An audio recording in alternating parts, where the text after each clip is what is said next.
Warm greetings from the High 10. It is Monday, January 20th, 2020. Happy Martin Luther King Day. I want to thank you guys for joining me.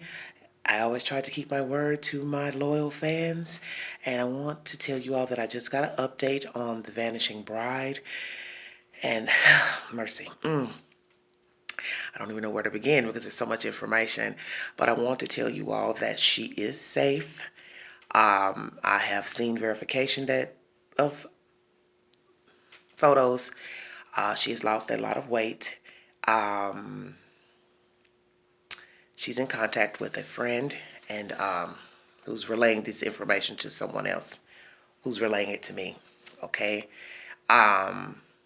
She left near the 1st of December and she was to stay gone a month, which as you see now, we are at the 20th of January. So she's still over there in Africa, stranded. Let me make that clear. She is stranded. She has no money to get back. He has no money to send her back. She has tried to seek help from family members. That has not been helpful. There is a brother who has been helping get her money so she can halfway survive there. It is grim because how long can this go on with someone trying to, you understand what I'm saying, send you money?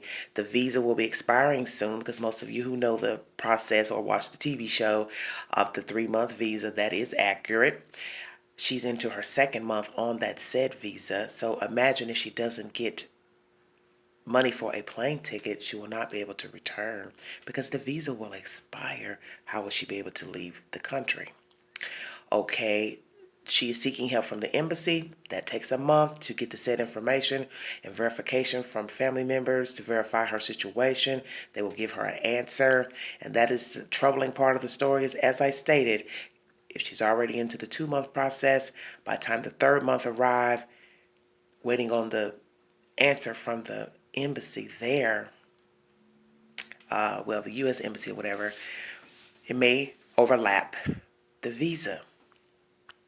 The part that bothers me the most about this story, and I have relayed this in the commentary below to some of you who were inquiring yesterday about this said story, is that why would she go there knowing she didn't have a return ticket? Why didn't she buy a ticket? A return ticket, round trip, excuse me, that's what I'm trying to say, sorry. Still a little early for me. Why didn't she purchase a round trip ticket knowing you needed a way back? Now, in this photo that I see, as I stated, she looks a little smaller, had on Muslim garb, dressing, excuse me, I want to use the appropriate word, I don't want to offend anyone, but she had on Muslim dressing. So, all of this is baffling to me.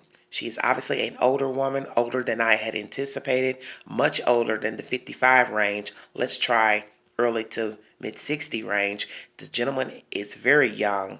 I will put him at 28, 30, to be kind. He could possibly be a little bit older, but he does not look it. She looks like she's old enough to be his mother. Love is blind, they say, perhaps.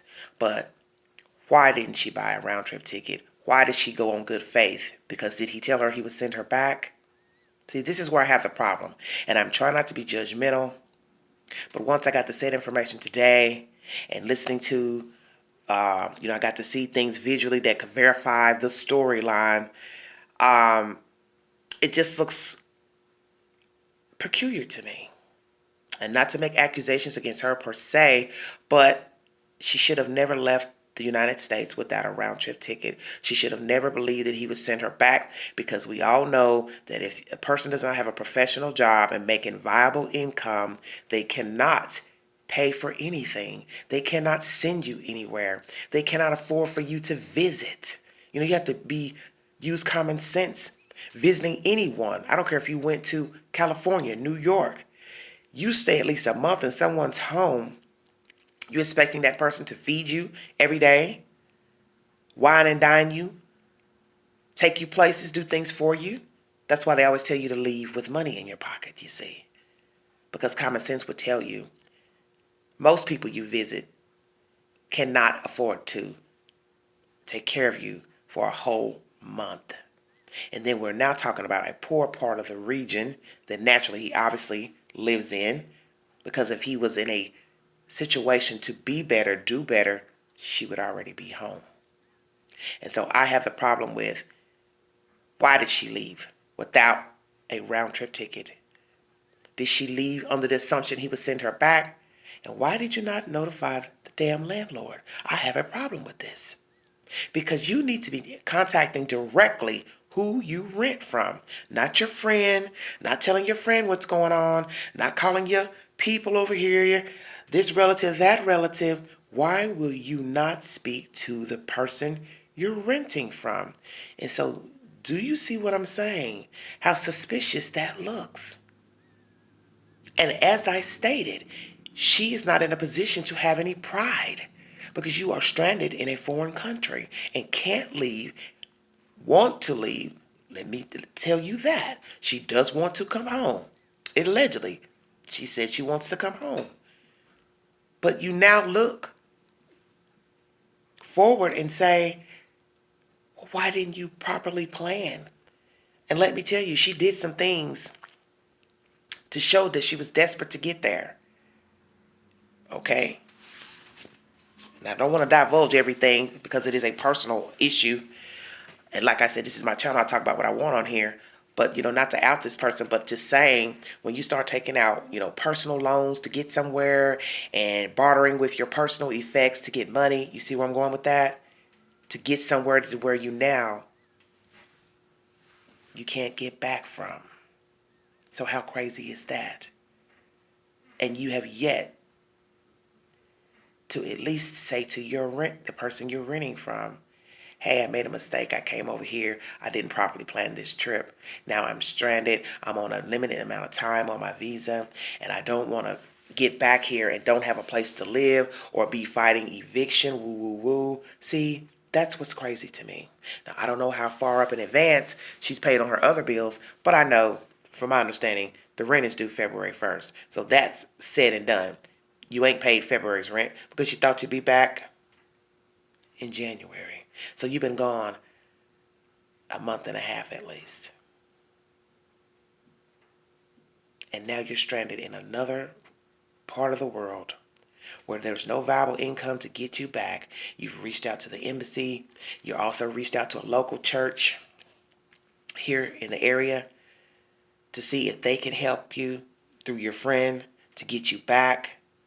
Nobody has enough money for the ticket to get her home. And this is crazy to me. She also has a vehicle that's here. Obviously, a friend or someone has that said car. So you're leaving a lot to chance, this lady. She has left a lot to chance. You have left in hopes of love with someone you did not know, who has made no provisions to get you back. He's obviously only making enough money for food and taxi fare. Did you hear me? How is that going to work out? Money's running out. She's getting a little bit of money, I guess, from a family member. And how long is that going to last? And how long is that person going to continue supporting you and this man over there? Her meds don't have that. But you knew that before you left. And now you have lost weight and you're barely living. And you're staying in something like a guest home, I guess on someone else's property. I don't really know. But the point is, it's a grim situation because you're limited funds. And the person that you have married, obviously, has limited money and resources. And you've traveled this distance to marry this person, return back over there, bartering with your own personal effects to get there, and now you can't get back. And I have to question her motives for leaving and not having a round-trip ticket, nor confirming anything with her said landlord to say, if I don't come back at this date, know that I'm in process to get back. I will stay in touch with you to let you know what I'm trying to do. That is the responsible thing to do. Now, this lady, obviously, as I stated, was blinded by love, wanting companionship, and she did not properly see this situation through. And I want to bring you all that update that she is allegedly fine, she is alive, she has spoken to various people that she knows and related to, and she is seeking a way back to the States and waiting to hear from the embassy. It will take a month process to decide if she is a candidate for them to give her a loan for a ticket, which she will have to pay back with interest, what was told to me. And that is the said information. I thank you all for listening. I thank you all for joining me. I hope you have a wonderful holiday. This is a beautiful day in this country, celebrating Martin Luther King. And I hated to bring such a grim story update on such a glorious day, but I told you I had to bring you an update as soon as I got it, and I got it right before I jumped on. And let's try to be a little more kind to each other, love one another. We can agree to disagree, but try not to have hatred in your heart. And I know it is hard sometimes to not be judgmental of others and think ill of others, but we all are of the human race, and we all are flawed. And we need to try to get along and be a little more civil to one another. I will also do my best to try to be a better person. As I say, we are all human, but let's be a little more kind to one another. But let's also be mindful of ourselves, our surroundings, the children, and know when to take heed and the warnings when things are not right. Please be careful out here. Have a wonderful holiday today. And I thank God for Martin Luther King and his message to bring peace and joy to this country. The few years he was on this earth, he did try his best to bring peace for the black man and woman. And I don't know if it's better now. It's a little better than it was then, of course, but we have to continue to strive to be better, and that's where we have to do our part, because the world can't be better if we don't try to be better. I will bring you another update to this story, and thank you for joining me. You all have a blessed holiday and a safe week. This is Everyday Shenanigans, and I'll talk to you guys later. Like and share. Drop your comments below. Bye-bye.